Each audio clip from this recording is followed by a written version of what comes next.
So now, today I read a post, okay? And in that post, lady who's going to get married and she's seeing somebody and she's serious about this person suddenly said this that I'm developing a cold feet. I had been married before, but it has led me to a lot of anxiety and trauma. And I am not sure, even if I be good, I will reach that kind of a joy that I'm looking for in a marriage. And I see this is happening in many people.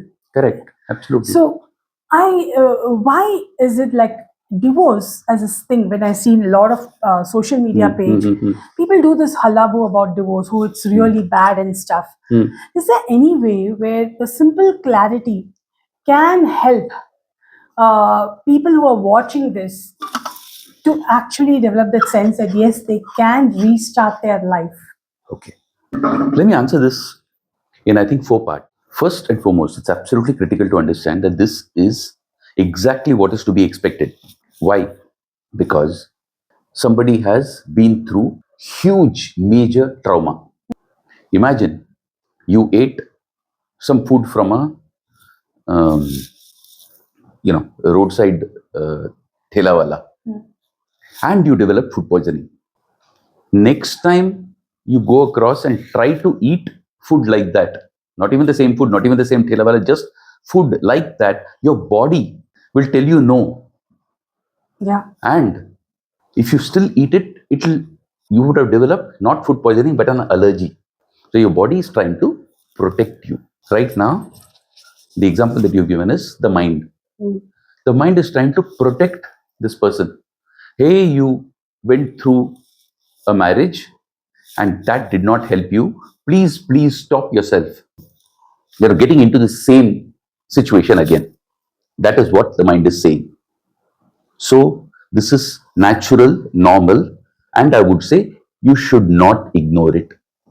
Okay. It's completely not meant to be ignored. Your mind is trying to protect you. Your intuition is trying to protect you. And if you do not listen to this intuition, your intuition will not have the opportunity to get built up and will not have the opportunity to continue helping you, protecting you, etc. So it's important that you give credence to this. That's point number one. Point number two. The only point at which it would be safe for this person to go ahead and get married is when they have already been healed fully of the trauma. There's a difference in getting healed, the incident, the instance, the transaction, and from getting healed from the trauma. So this is similar to food poisoning is resolved by pumping out the stomach, and very quickly it gets resolved.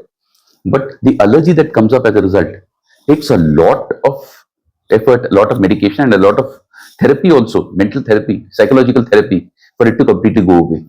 In the same way, getting over that marriage, difficult as it is, still is only a part of what needs to be done. After one is over that, yeah, I am over this guy, or I'm over this girl, etc., you still have to heal from the trauma. Only then will it be possible for you to feel safe to enter into another marital relationship. The third point, it looks like the second point, but it's subtly different. If you get into the second or third or whatever next marital relationship without having already healed from the trauma of the previous such relationship, the probability that the trauma will repeat increases exponentially. Oh. And that's the reason why people end up constantly repeating the same, let's say, experience. So syndromes, having a string of failed affairs, string of failed relationships, or any other thing, string of failures in career, etc., are also similar. You get into the next without having healed the trauma of the previous. And then it gets built up. So now you don't have just one layer of trauma, you have layer of trauma upon layer of trauma upon layer of trauma, etc. So it's become almost like an edifice, something that needs to get completely healed before you can make a success out of that. Okay. The final point I'd like to make is, the good news, of course, is that healing the root of the trauma normally helps in the healing of all other trauma, if it is done right, of course. And that is the good news. So, my only advice to this person would be recognize the fact that it is your trauma that is playing up. It is a valid play up. It is just trying to keep you safe. Please don't ignore it. Find the right person or mechanism or means to heal yourself. And then I'm sure you have a very high probability of success in your new relationship. Of course, if it turns out that you happen to have attracted a person who also has complementary trauma, it would help if they also find a way to resolve this trauma for themselves before getting into the relationship, in full earnest, so that both of you can rewrite the story of your lives, basically. Thanks. Thank you. Thanks a lot.